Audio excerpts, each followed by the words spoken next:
Halo, kembali lagi dengan saya. Di sini saya akan melanjutkan apa yang kita bahas kemarin, yaitu terakhir kali kita bahas di bagian diskor dari populasi data. Nah, sebelum itu saya akan bahas recap tentang pelajaran kemarin. Yang pertama itu kan bagaimana cara kita mengolah data dari sebuah distribusi atau data. Nah, yang pertama kita bakalan recap apa itu populasi mean. Populasi mean itu adalah sebuah rata-rata dari sebuah populasi. Nah, gimana sih rumusnya? Yang pertama, kita ada sebuah I sama dengan 0 sampai N. N itu adalah total dari populasinya, jumlahnya berapa, XI dibagi dengan N. Nah, ini adalah populasi mean, yang dimana dapat diartikan penjumlahan dari XI yang dimana I sama dengan 0 sampai N dibagi dengan jumlah si populasi. Nah, seperti itu. Dan yang kedua, bagaimana sih kita cara mencari standar deviasi? Nah, yang pertama itu kita harus tahu apa sih standar deviasi. Standar deviasi adalah sebuah nilai buat mencari nilai errornya. Maksudnya nilai errornya itu misal kita ada rata-rata 5, tapi kan kita tidak tahu pastinya, belum pasti nilainya 5. Nah, itu ada standar deviasi, jadi bisa diartikan sebagai rentang nilainya bakal jatuh di mana. Nah, seperti itu. Nah, ini adalah standar deviasi.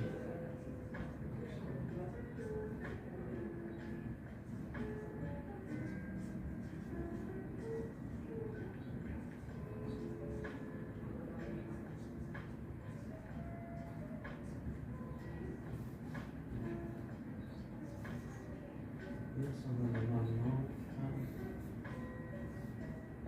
X ini dikurangi nilai rata-rata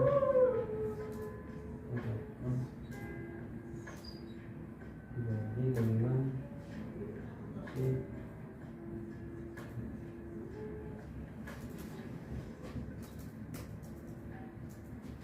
Nah, ini adalah rumus dari si standar deviasi atau bisa juga disebut sigma.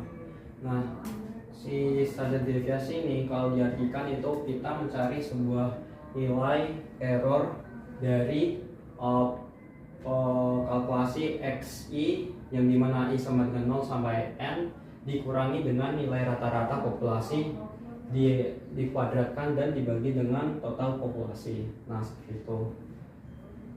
Yang ketiga itu gimana sih kita bakalan nyari sebuah sampel. Nah, apa sih sampel itu? Sampel itu gampangannya sebuah bagian dari si populasi atau enggak proporsi dari si populasi. Nah, dari sampel itu kita bisa memperkirakan nilai yang hampir sama dengan populasi, tapi juga ada batasnya. Maksudnya ada batasnya itu si sampel itu belum pasti jadi kayak populasi, tapi bisa merepresentasikan sebuah populasi. Nah, di sini aku bakalan bahas bagaimana sih kita mencari sebuah standar deviasi dari si sampel. Nah,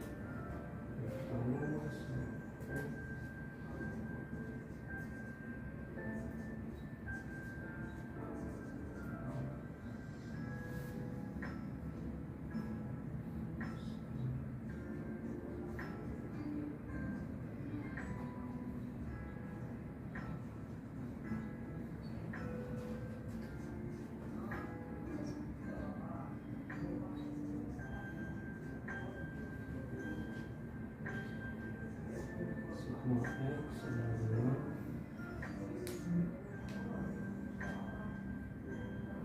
standar deviasi populasi dibagi dengan akar dari si sampel. Nah, dari rumus ini bisa diartikan sebagai gimana sih kita mencari sebuah si standar deviasi populasi dengan jumlah dari si sampel. Nah, kan aku udah bilang si sampel itu bagian dari si populasi, jadi dapat bisa diartikan kalau si N ini bagian dari populasi. Nah, kayak gitu.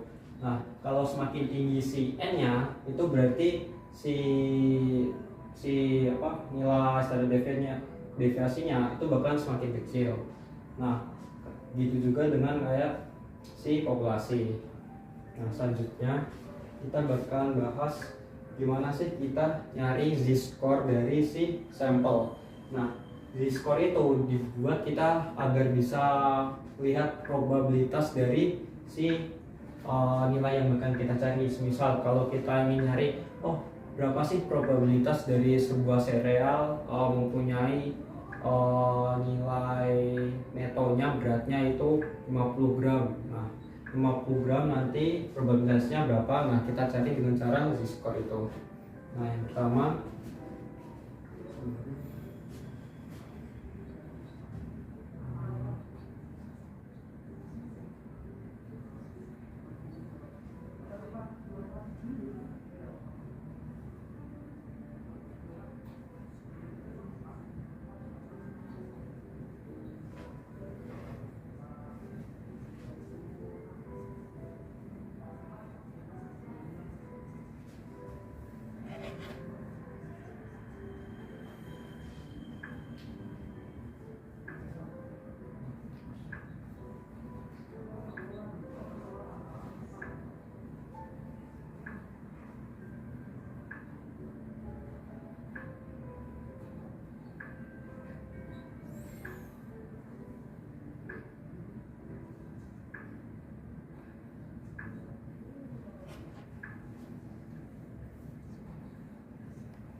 Nah, seperti ini rumusnya, yang dimana dapat dijadikan kita mengkurangkan nilai rata-rata dari si sampel dan dibagi dengan si standar deviasi si sampel.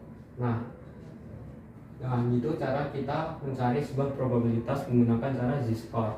Nah, selanjutnya kita bakal bahas apa sih teori dari central limit. Nah, gampangnya teori ini tuh jelasin bahwa kalau semakin besar sebuah sampel atau semakin besar sebuah jumlah populasi itu bakalan distribusinya bakalan normal. Maksudnya normal itu mempunyai simetris yang sama dengan bentuk bel.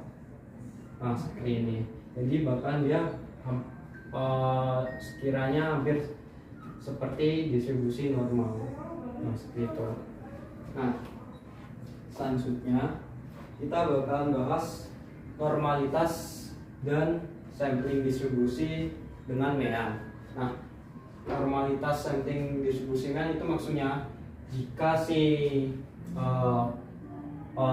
nilai jumlahnya itu lebih dari 30, maka si distribusi ini bahkan semakin simetris dan juga dia itu bentuknya hampir sama. Nah, yang kedua itu kalau dia jumlahnya si size-nya itu 5 atau si jumlah populasinya itu 5, dia bakalan si bentuknya itu bisa beda tapi si simetrisnya masih sama. Nah, kalau misalnya si size-nya itu misalnya 10 atau 12, nah si populasi ini bakalan normal distribusinya, jadi seperti ini. Nah, seperti itu. Yang selanjutnya ya kita bakalan bahas apa itu sampel proporsi. Sebelum kita bahas, kita harus paham dulu apa sih itu proporsi.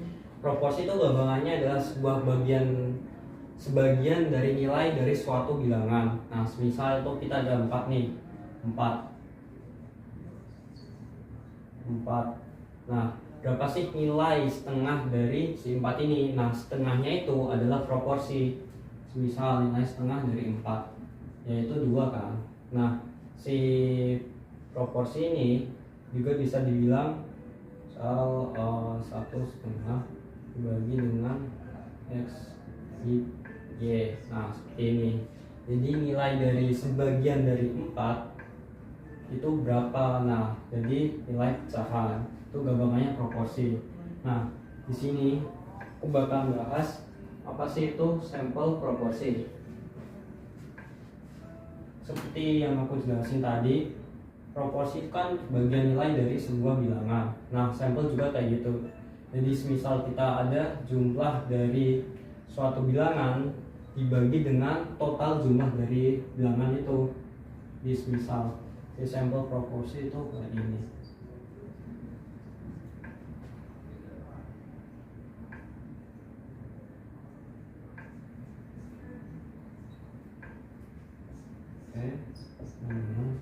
Si jumlahnya si X dibagi dengan totalnya, bisa juga dengan L. Nah si X ini itu total jumlah nilai yang kita cari, number of interest. Nah seperti itu. Jadi dapat diartikan berapa sih proporsi dari nilai yang ingin kita cari dari total si size-nya dari populasi. Nah itu sampel proporsi. Nah gimana sih kita nyari si z-score melalui si sampel proporsi ini? Nah caranya hampir kayak si z-score yang ini, cuman diganti aja proporsi. Nah misal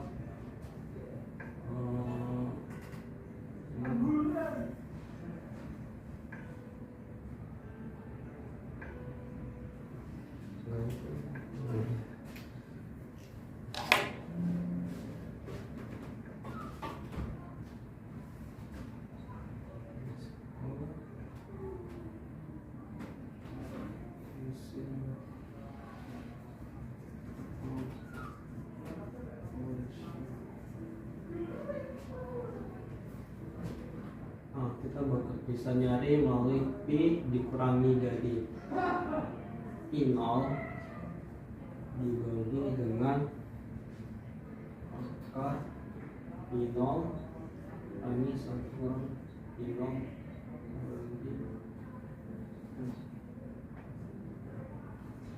Nah rumus ini dapat diartikan bahwa proporsi dari sampel dikurangi dengan proporsi dari populasi dibagi dengan akar proporsi populasi dikali dengan komplement dari proporsi si populasi dibagi dengan N.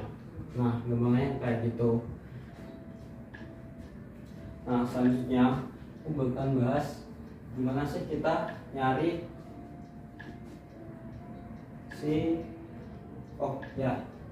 ini itu gambarannya juga dapat dijadikan sebagai standar deviasinya. Kayak yang sebelumnya si z-score merupakan sebuah standar deviasi sebagai pembaginya, biar kita bisa tahu si rentang limitnya.